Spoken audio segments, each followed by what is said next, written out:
Welcome to Man Matters Podcast, where combat sports, mindset, and real life lessons collide. Hosted by Derving and Nate, we dive into Jiu-Jitsu, wrestling, MMA, and the grind that shapes athletes inside and outside the mat. Every episode we bring stories, strategies, and raw conversations that fuel growth, resilience, and community. Stay tuned because it's more than a fight, it's a lifestyle.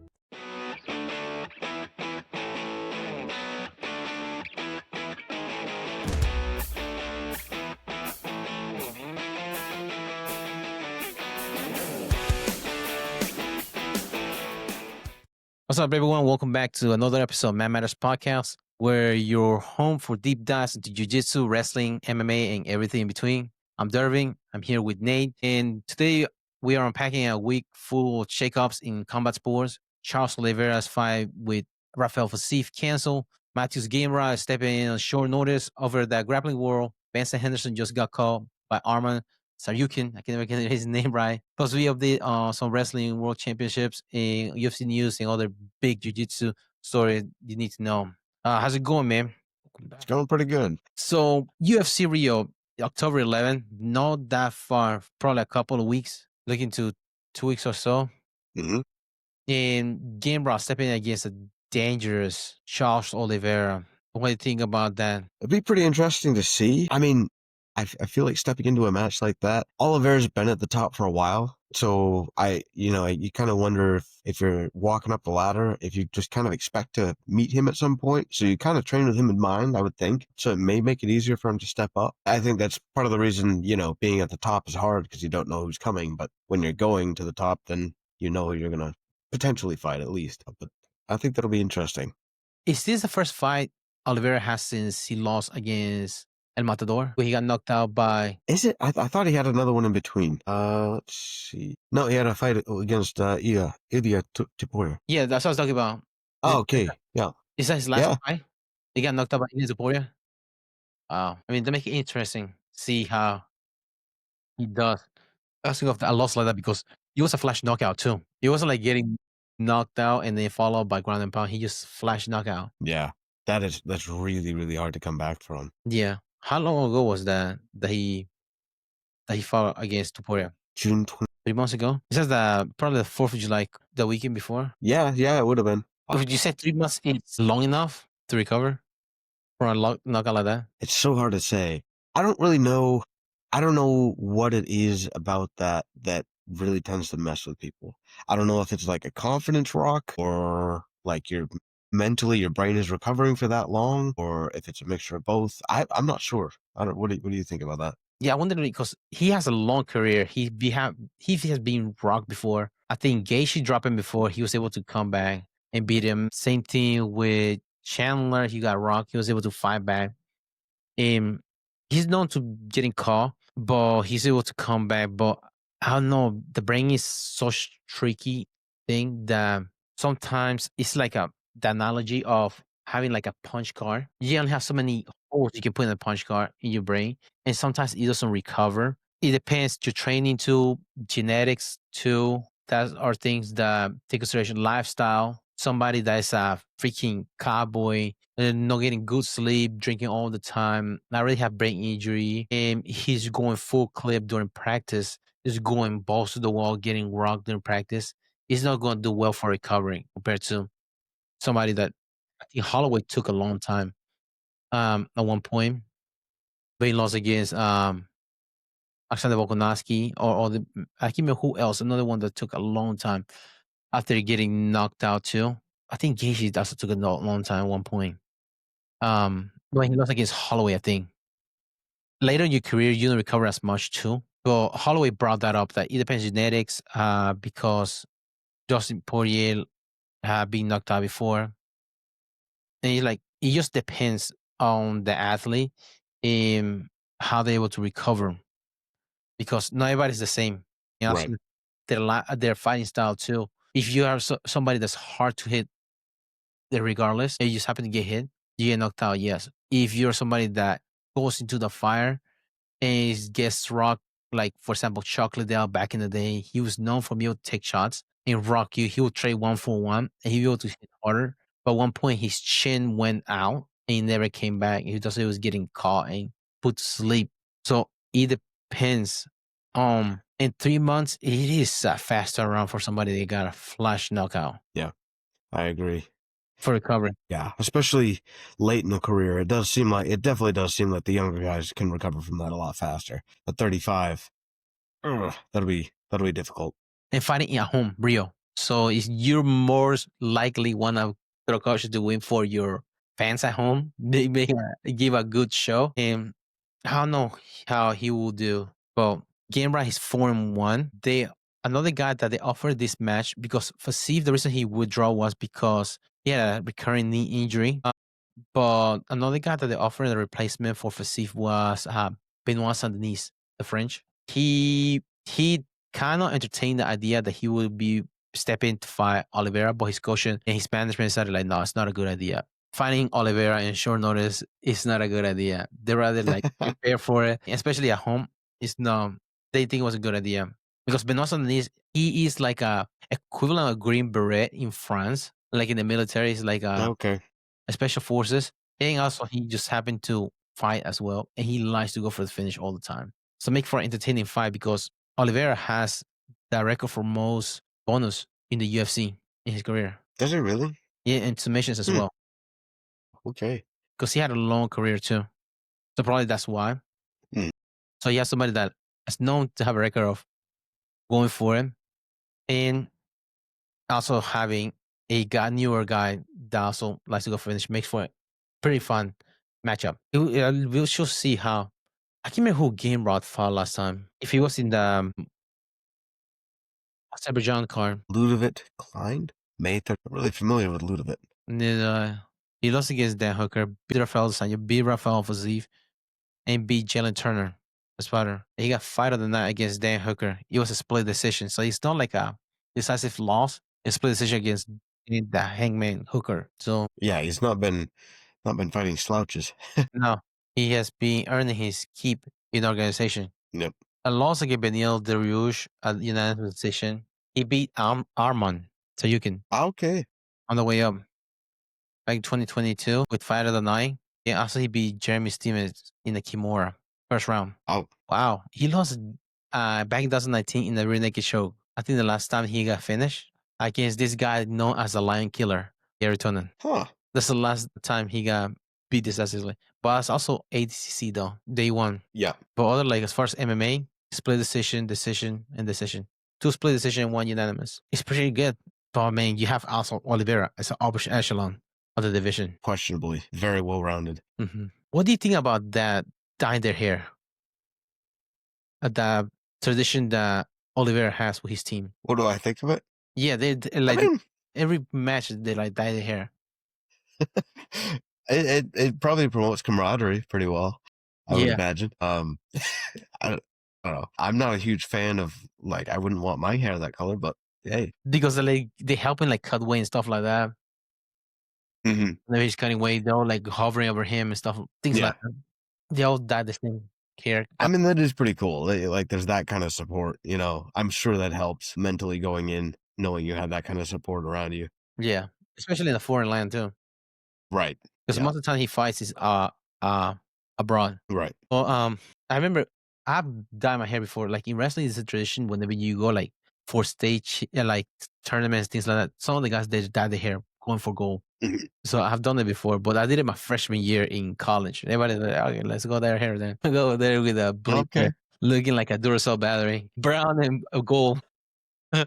No, I just wanted to see what your take was regarding like how like because they all dyed their hair. Is Gary Machado in his team as well? It's a good. That I don't know. He was training with him for some time. Hmm. Machado Gary. I really don't know that one. Now somebody else he's 170 though. In all the news, we talk about cross training as far as like athletes. There was a grappling match in ACBJJ 18 in Moscow between Arman Saryukin and Benson Henderson. And Arman Saryukin submitted Benson Henderson with an arm triangle choke and put him to sleep. Do you know Henderson is no slouch when it comes to grappling? Right. He's been grappling for a while and in some high level grappling competitions. So being put to sleep. I've seen a video wherever Arman was showing him how he caught him in that arm triangle, put him to sleep afterwards. Showing who? Benson Henderson. Really? Yeah, this Akayu, they put you to sleep. That's impressive putting Benson Henderson. That is. That is. Have you seen the video of it? Do you know No, I what see led the up to it? no, I didn't see the video of it. I just saw it like afterwards, like when the Armor was showing him how he caught him in a triangle because he was in the middle of the mat when they were showing him that because it's right after he put him to sleep, Yeah. showing how he put him to sleep. But what's say about the gap between active grapplers and MMA veterans transitioning back to pure grappling? Yeah, I feel like it's got to be different for everybody because there's certain MMA guys that are like very good grapplers. You know what I mean? And then there's some that are like they're good grapplers that you know. I, I don't know. I feel like that transition is very different for different people. Again, cool to see. Love to see it. I really enjoy watching Benson Henderson grapple. Trying to think, he did some. Trying to think the last high level jiu-jitsu competition I saw him in. It was years Like ago now. Polaris or something like that? Yeah, I think it might have been. Yeah, yeah. But yeah, very. Yeah, he's a pretty energetic, keep pushing forward kind of grappler, which you do tend to get out of the MMA guys. Yeah. For example, Uriah Faber too. So now the guy's older, Right. retired MMA fighter, but he grappling still. He Hmm. was able to beat Jeff Glover. Right. So, but another guy's like a wild guy, which is Hmm. strictly known to be a grappler. Right. He's getting older though, right? I don't know how old Jeff Glover is right now. Oh, okay. That he's fighting during the match. Yeah, 42 years old. So he's past the prime, but Yeah, but also it is grappling 42-year-old because grappling 42-year-old compared to a cyclist 42-year-old is different. right. Your body's aching. Hmm. What do you think would be like a smart way to train, depending on like your level that you're in? Would you consider like still go like balls to the walls during training, or just like should go like a more like a approachable like mainly drill for getting better? So avoid like those kind of I go like Craig Jones approach, which he doesn't believe in going live. Yeah. He doesn't believe on getting exhausted. And look at his jujitsu. Right. I mean, I don't know.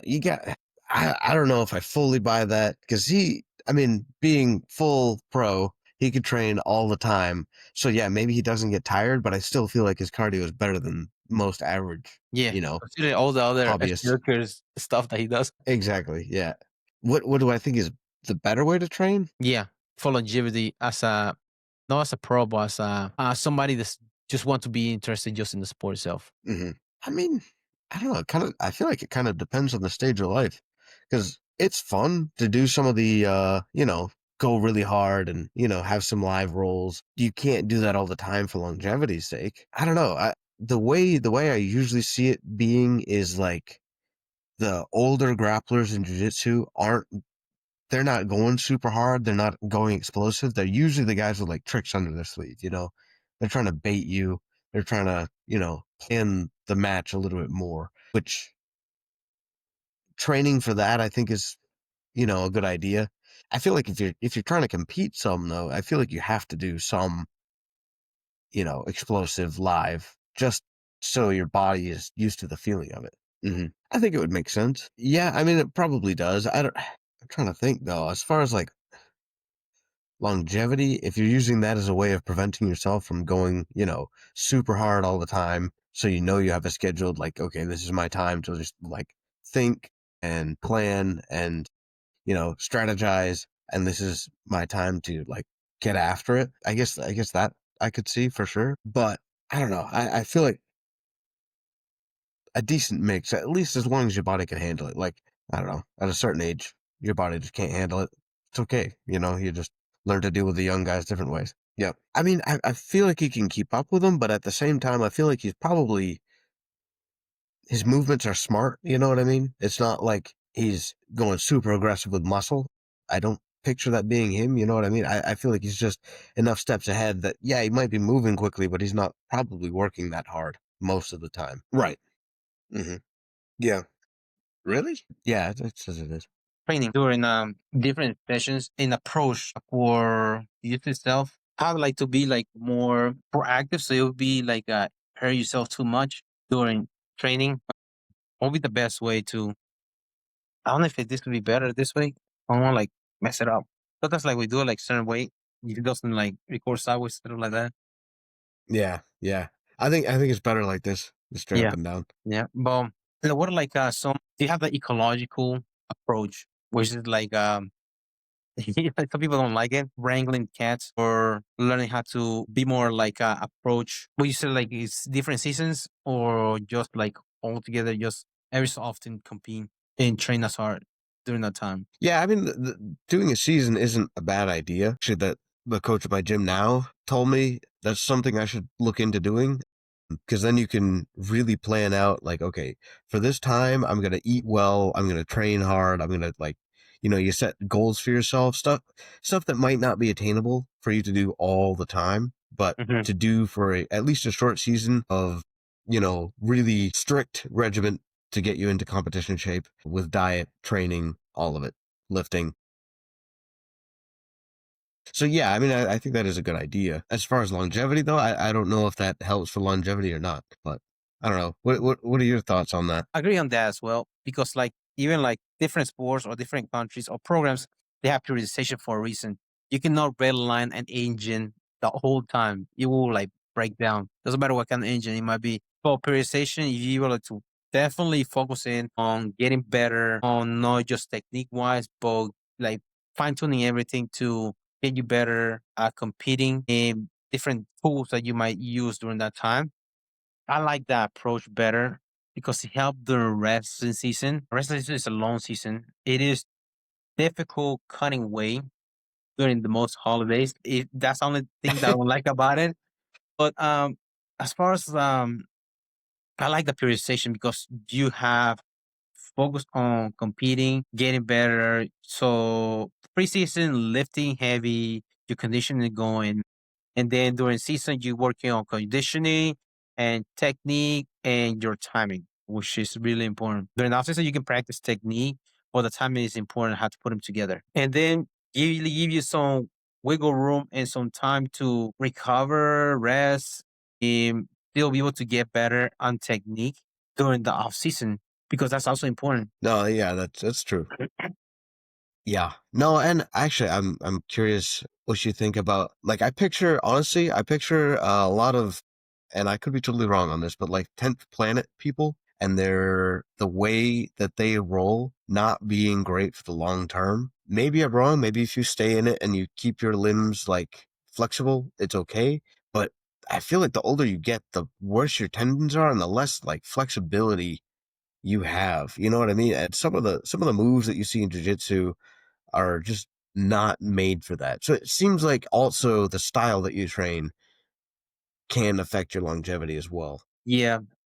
Eddie Bravo doesn't roll anymore for the same reason. Okay. He stopped Yep. rolling in life because his back is too bad. And Yeah. he's the inventor of the 10th planet system. Hmm. You can only stretch so much, like the analogy of stretching wringing a t-shirt out and getting the sweat out. You can only stretch it and twist it so much before it gives elasticity. You can strain it so much by lifting and things like that, but eventually it will like a rubber band snaps. Hmm.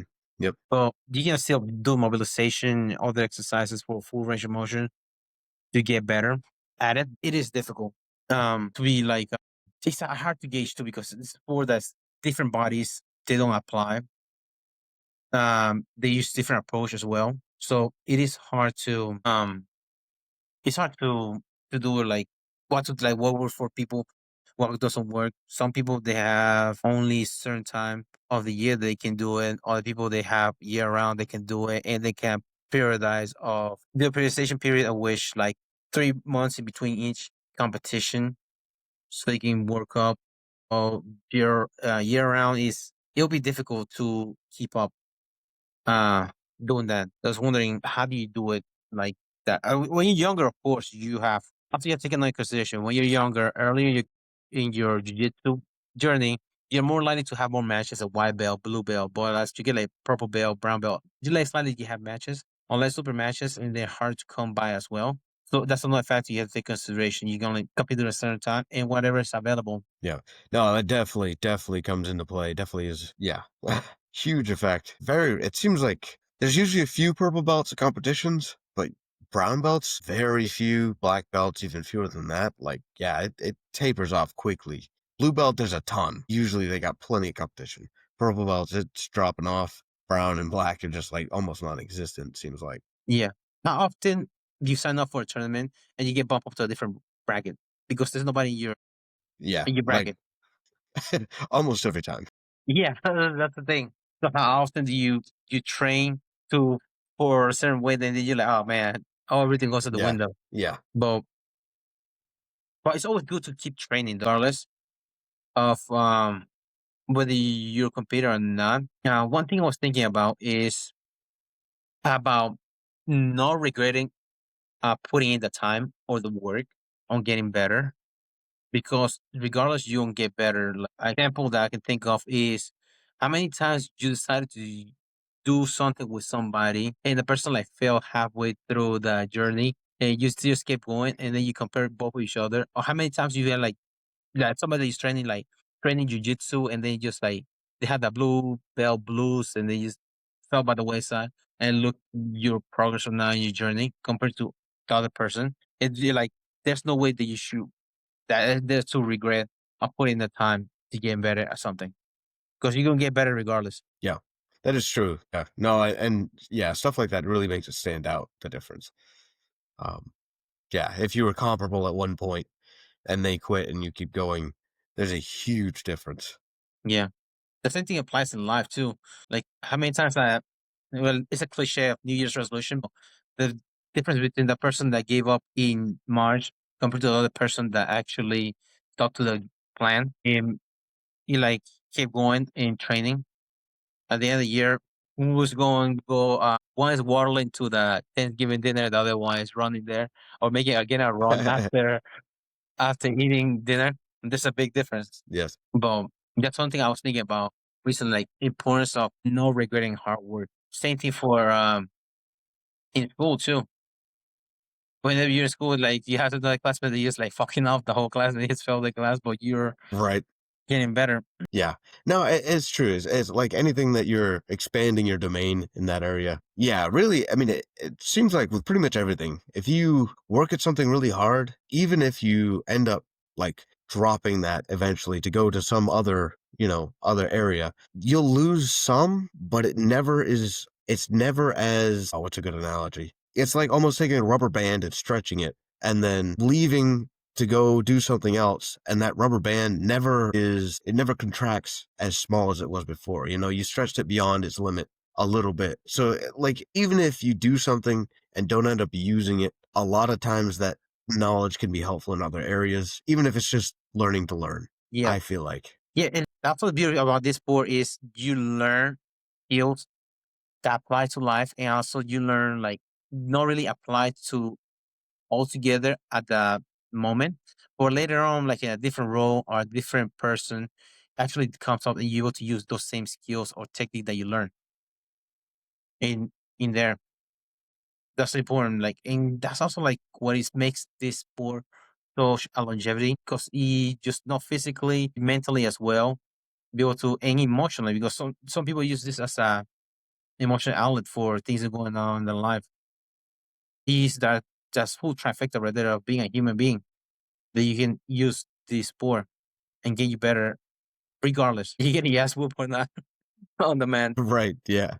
Yeah. Something that speaking of getting ass whooped, speaking of that, I seen a video recently on how the program of Penn State, they not focus about winning and losses, does focus more on getting better. It makes like simplify how to like go out there and perform and do what you like to do. That's it like helps you be more what they call gratitude because you have gratitude to be able to go out there and compete and things like that.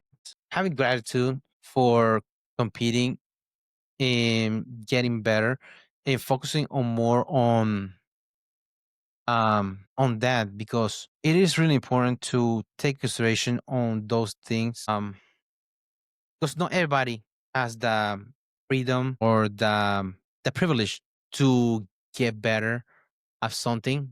Some people just like they're just stuck on their life. This is like it's hard for them to do all the things. Meanwhile, we chose to do this sport and get better at it, and we get to travel and we get to hang out with some of our friends and be able to have an outlet. And just outside of work in our life themselves, that sometimes we lose control because of not so much like made up stressors, but actually there are stressors that are confined within the activity in which we do. It's not something that once you step out of the mat, it's not really a stressor unless you make it one. Also, pressure is a privilege. They have the growth mindset in which pressure is a privilege that you get from doing the things you want to do. For example, having the pressure of waking up early because you want to get better at something. You can just go back to sleep. That snooze button's there. You can just go back to sleep and just rot until like you can't walk no more, or you having health problems, having whatever it may be, or you had the freedom of waking up early, getting your workout in, and getting better. That is the pressure in which you have, which you made yourself, and it's a privilege in which you have to do. So having that mindset helps you appreciate what you do, despite being something difficult. Even if it's difficult and you take pride in doing it, it helps you in the long way as far as looking back how far have you come. Yes. Yeah. Yeah, it gives you something to look back on. And it is that compounding thing that, if you're making the right choices, you can see progress better, and seeing that progress typically is encouraging enough to help keep you going. Usually it's the starting that is the worst part. Yeah. But any starting of anything is difficult. Starting a freaking car, how do you start an engine? You have to like combustion and all this stuff. You have to have a spark just to get it going. But other than just a rest, you just once you start going, it's like that much weight moving off a vehicle itself, starting from zero is difficult. And then just like in life, you have the starting is difficult, but then you go in and then you have your acceleration. You want to keep it at that speed and keep it in life, keeping the speed in life in the same progress you want to keep. It might be different according to the terrain which you're driving too. Because you might have hills up and down. The road might be shitty. You might have a fucking nice German highway that you can go 100 miles per hour without nobody giving down your damn thing. But not everybody's road is the same. You might call because you cannot drive in a nice highway your whole life. There'll be adversity, and for you to keep the wheels on and keep it going, you still have to do maintenance along the way. But there is some effort and some work that has to be done for you to keep the wheels rolling. Yeah, no, that's true. It is interesting looking at that as a privilege. I mean, difficult to do, but I mean, if you can if you could get yourself in that mindset, I think that would be extremely beneficial. Because there's all the extra stuff that you do outside the mat that might affect your mat time or like the way you compete. But if you step out and just like focus like backwards, it's not really that much of a stressor otherwise, unless you focus like on make it look like it's a big deal. Because once you step out of the mat, like you ask your girlfriend, you tell your girlfriend, "Hey, this happened." You're like, "Oh, okay." Like, I don't know what that means, but okay. Then, like, how many times you had that happen? Or you tell your parents, also like, "Oh, this happened." Like, "Oh, okay." They're like, "It's not really that big of a stressor." And sometimes you get pissed off, like, "What the fuck, man? You don't really care about like me getting choked out." Like, no, I really don't. It's not Right. really that big of a deal. But You signed up for that, didn't you? yeah, it is true. You sign up for it. But also, it's a privilege for you to do this. So just imagine how many poor souls out there don't have the chance to even step on the mat and test themselves and get better at something that's difficult to master. Yep. And it gives you it might be like a imaginary way to approach it, but also at the same time is appreciating things along the way. Because just like Eric Jones, he goes around that's the jiu-jitsu disciples on going different Sinaloa in Mexico and Peru and going to all like Africa, different gyms that are jiu-jitsu just to give the kids an outlet to practice the sport and keep out of trouble within the area that they're confined. Teaching them a way in it's an outlet, but also not so much of an outlet, but is more of a vehicle to mold the character to have the confidence. Because also whenever you growing up, confidence is a big thing. And doing difficult things builds confidence. But if you like have too much time, you find confidence doing stupid shit and get in trouble Yeah, it's true. instead of doing things that are build your confidence like it's supposed to doing difficult things for a long-term goal rather than just what you call temporary satisfaction or instant gratification perhaps. because there's a difference on that. It's like a just chasing the dopamine hit of something is different than having like a longevity of something that you're working towards and get you better. Then it might not work out the first time you try it. Just like a move, you try it first time, it doesn't work. But along the way, you get better at it. And the moment that you need to use the move or use the approach, that's something that you learn, you use it and you're like, oh man, now I see why. Now you see why I did this. That's what's important to train difficult things, man. No, yeah, for sure. That is an interesting point you make. Building up confidence towards productive things versus building up confidence towards things that are stupid. I mean, you see that on the streets a lot of the time. Is like guys that have I don't know. I feel like a lot of the hot-headed dudes that are just, getting mad at everything and, trying to pick a fight with everybody is like they gain confidence from the wrong thing, in my opinion. You know what I mean? Because I don't know. There's a healthy way to do it. And weirdly enough, I mean, it's some people might not consider it to be so because I mean, jujitsu is somewhat violent, somewhat, but it's humbling and confidence building at the same time, which is it's a strange combination. Yeah, it also helps you build trust on those around you, which is a big thing because you have to trust your training partner, who you go with in the most vulnerable positions that you can get in. Well, and then the confidence thing. Do you think that's some leftover monkey brain shit that we have still in our brain? You know how gorillas, they're so big that whenever they try to scare you, they do a run and you just trying to pounce on their chest to scare you. Do you think that's the reason why some guys that don't do any like martial arts, they do that just as a like a scare technique or a technique for them? I mean, I feel like with almost everything like bigger is considered more dangerous. You know what I mean? Most everything tries to make itself bigger if it's trying to be intimidating. Snakes, cats, all of it, really. So yeah, I think it is a pretty deeply ingrained thing. How about that being loud thing? Just being loud, just obnoxious, just because like they badass. Hmm. The thing that is because where the confidence comes, it's that false sense of confidence in which you think that you can handle yourself in a situation. But the thing about it, you don't know how to handle your situation because you're not even able to control your own temper of the situation. Right. Makes you think that you're to handle somebody else's temper by taking up to DEFCON 1. You know how crazy that person is. Yeah, that's true. Yeah, having the confidence to walk away, I think, is a higher level. Yeah, and maturity as well. And maturity doesn't really has a direct correlation with age. Because I see some older people that do this on stupid. Yeah, no, truly, it's not. Yeah, I mean, yeah, I feel like it does. I mean, to be honest, it's not even. I don't even know if it's exclusively maturity. I feel like it does have a lot to do with confidence, just because there's a lot of times there's been things that I've walked away from, and it's like I know that like showing this other person that I could be, I could destroy them in some way, whether it's verbal or physical, doesn't, it's not going to elevate me in any way. There's just nothing that I'm going to gain from that. And so it's just like no desire to do it at all. You know what I mean? Yeah. And then like, yeah, like there's certain thing about the saying pick your bottles. Because some bottles like they're like there's nothing to win out of there. You just gonna look bad and it's a waste of time and effort. Right. You wish Yeah. I said what I can think of. On Saturday, we went to pick up cupcakes for my daughter out of Lowe's Food. I had to use the bathroom and then I went to the aisle where they have the beer in there. And then these two older guys just staring at me. I was on the phone, see looking at other like beer stuff like that. And then as I was walking by, I walked behind the guys and they just like kept staring me the whole way. I was like, what the fuck's wrong with this guy? I was gonna show him my wedding ring, like, guys, I'm married. You got big boyfriends here in the beer aisle or something? Trying to look for a menage a trois. I'm out. Yeah. But they just told me the whole time. It's like, dude, like, what the hell is wrong with this guy? But at one point, I was like, you know what? I don't really care. Why do I care what they're looking at? And like, I'm not doing anything wrong. I'm not doing anything bad. I just looking at beer here. See, if, do I buy it now or like, do I buy it later on? I don't know.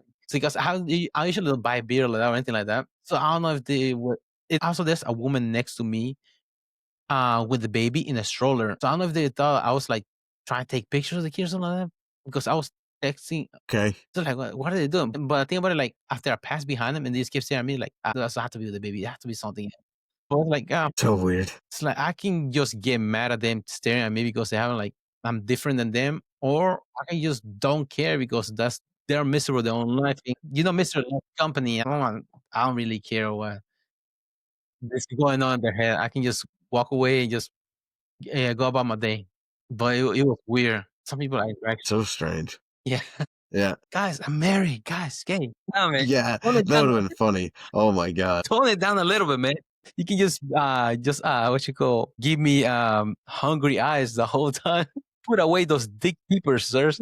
Enough is enough. But yeah, but the some interactions you just have to find the funny part about it. And then also sometimes you don't have to care about everything because it takes energy and effort out of all those things. And some people just looking for that kind of reaction and effort and all that. Like it takes two to Yeah, tango. right. Well, that's the thing. I feel like most people are looking for that. Yeah, if you give it to them, they're gonna keep doing what they're doing. Yeah. Yeah, so just like that thing about the mat, we step out of the mat's not like a thing. About how many interactions or things like that, what are the chances you run into that person again?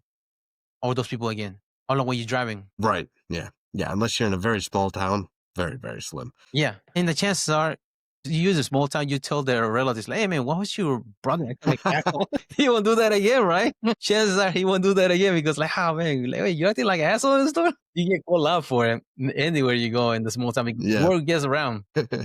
That's valid. So it is like, yeah, sometimes you just have to learn, pick your battles and choose what you use your effort and energy on because you only have like so many like what you call kilobytes of energy or like bandwidth of that your brain uses. You can just pick like whatever you want to. Lesson to learn, and sometimes a hard worthwhile. And jiu-jitsu will Have you teach ever you a lot of that. have you heard that saying that hard heads makes for a soft ass? Oh, Yeah, you ask B all the time. Hard head makes for a soft ass. Yeah, applies in prison too, apparently. But if you're stubborn and you let your ego get out of hand, you'll get beaten and you learn things the hard way. very, very true. How many times you got caught in a submission and you keep going back to the same position? Like, hey guy, just stop getting there, man. Yeah. Yeah.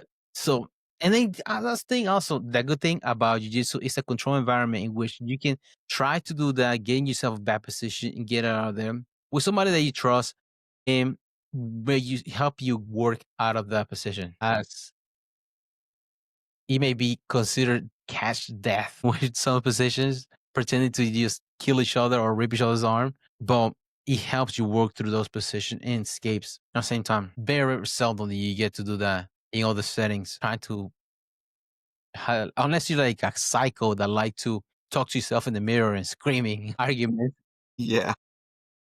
that's when you get in trouble. You know, you're talking to yourself or you're talking to somebody else. Yeah, I just wanted like to bring that up about gratitude of the challenges in which you impose on yourself and things you learn along the way. Gratitude and also focus on winning and losses because winning will come along the way. Jiu-jitsu, you lose a lot at the beginning. Some of those losses might not count if you're doing practice. Those don't count in practice. And at the beginning of competing, you lose a lot. I think Tom DeBlanc talked about somebody was high level that he didn't win a tournament.